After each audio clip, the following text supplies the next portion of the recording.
What's up? How you doing? And welcome once again. It's Ennis Luby, Say With Your Legs Media, and we are on stage 13 of La Tour de France.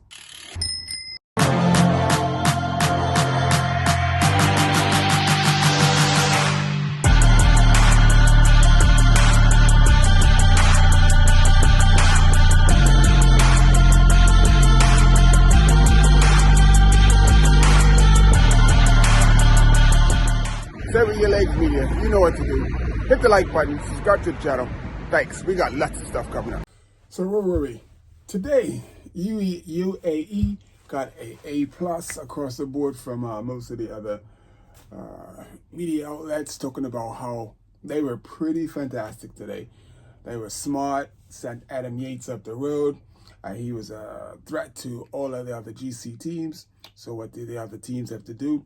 They had to chase hard, had to set the tempo, kept the speed high, and that meant Tadej Pogačar and his boys just got to sit back and watch. Visma bike went hard. They went hard to chase that, contribute to the chase down to get that break back at Adam Yates back, because they didn't want Adam Yates up there along with a bunch of other teams, particularly Ineos Grenadiers. They were probably the biggest contributors to the chase as well. Visma bike went to the front, put the hammer down in the crosswinds, broke up things. Tadej Pogačar was so smart today. When they broke it up, they had about 15 guys, I think, in that group. And 4 Visma bikes riders, along with Jonas Vingegaard, of course, on the front. So Tadej Pogačar made the move. And what did Tadej do? Not a damn thing. Just sat there and enjoyed the ride. And it was so good to see Tadej riding with this. We know he's super strong. We know he's one of the most talented riders, just today. And since we've had for a long time. And he rode smart. And then after that, like in that happening, they created a split to like the main group in the headwind, and then that actually was about 2 or 3 splits on the road, and the third split never caught back on, but the second split caught back up, and they had some key players in there, which was it saved the day for them. And what else happened? Then it was just a lot of attacking coming up to the finish, and guys really going for it. Richard Carapaz is really active. Johannes Abrahamsen, and this man just keeps going. They keep going. They're calling him the Energizer Body. Just keep going. He's wearing the polka dot jersey, but he's only wearing it because he's second in the competition, and Tadej Pogačar is leading the competition in the polka dot. So Tadej Pogačar has the polka dot jersey and the yellow jersey, but they can't wear both, so they want the jerseys displayed.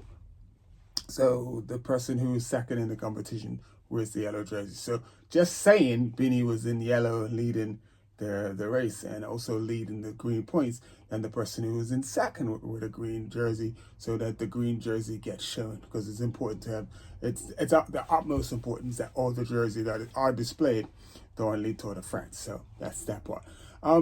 Then we get down to the finish. Let's go over this finish. I'm gonna see if I can keep up with what's going on in this finish. So Jasper Philipsen, had a really good sprint. Unfortunately for Bini tried to do the thing that I think it was Wout van Aert had been doing, like fitting a circle into a square peg. And just as he was going for that to get that space, and he would have been, I believe, on Wout's wheel, but he got the door closed on him, so he was behind the person that he wanted to. But then the 2 riders came in from either side of him, and just literally, it was almost looked like it was planned, and they just boxed him out, and he couldn't get around. So that pretty much, and that put paid to Bini's sprint. I'm in. So let's have a look at the sprint. So with just before the kilometer mark, maybe 1,500 meters to go, Intermarché on the front, looking good, looking really strong, but just a tad bit too early. So those 3 men at 1 kilometer go for Bini would have been perfect, but right at this moment they've got the train going, so they're looking a bit better, organized wise. They're looking a whole lot better, and just going forward in the future, that it's only going to get better with the way things are going for Bini and Intermarché. They're probably about to become top tier. So just as we're about to hit the 1 kilometer mark, and there were 3 guys on the front, now there is just 1 Intermarché. Not good. So right now is where you will want those 3 guys, because those 3 guys will actually get used up perfectly and give Bini the perfect lead out. So after the Intermarché rider comes off the front, now everyone takes them. There's a massive crash in the blocks of under the lead, and he was like one of the main sprinters. So it looks like another stage going, and he is not going to get a win. So as they get ready to, Laporte, he's winding it up for Wout van Aert. Wout van Aert's on the front in the perfect place to go. But there comes Philipsen. He didn't get relegated this time. He did make a big move, but he didn't get relegated. He got to the front. He got way up front, and the Wout's trying to chase him. But the other thing is that Bini, he's coming, but he just got boxed in between 2 riders. They literally just came from left to right. And see if I can get a freeze frame for you, put that out. And you can see where the riders just come in, and Bini's got nowhere to go. So it's almost like they figured out like how Bini does what he does, and just like inadvertently just shut him down. Like, but this happens. So Wout's been going through it like the past couple of sprint stages. He's been getting in a position and it's getting shut down on the barriers. So I guess it was Bini's turn to get the door closed on him. So we got one more sprint stage, and we see where it goes. And then somebody was saying, Lance was saying that the sprint competition is still open. Bini has to score no points. None at all. No points in order for Philipsen to win. So he's a little bit closer, but nah, all Bini has to do is score points, and he's going to be in like Flint. So Bini's got those points. So I don't know what Lance is talking about. I mean, he knows his shit, but in this instinct, nah, buddy, I'm not with you on this one. So, but then last but not least, we have my man Roglic. Roglic obviously had the crash yesterday, which was pretty bad. And because of his injuries and whatnot, he's unable to continue. So he's not going to participate in the Tour de France. So he withdrew.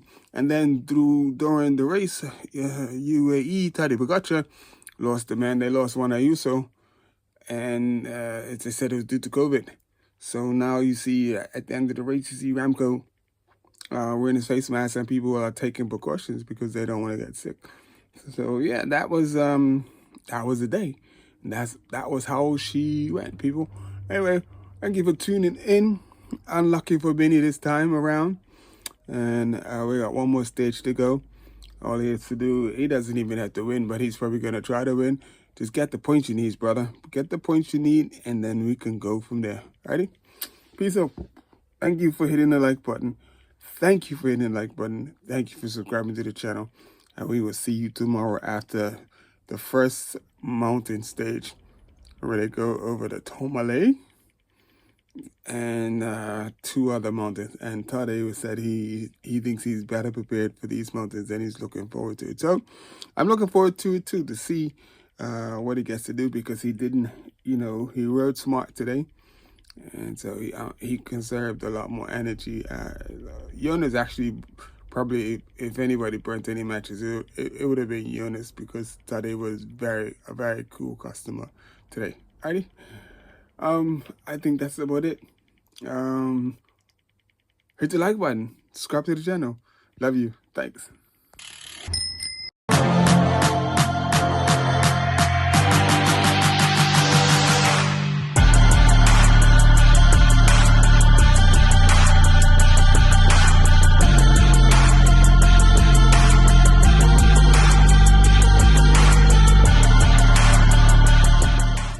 Your Legs Media, you know what to do. Hit the like button, subscribe to the channel. Thanks. We got lots of stuff coming up.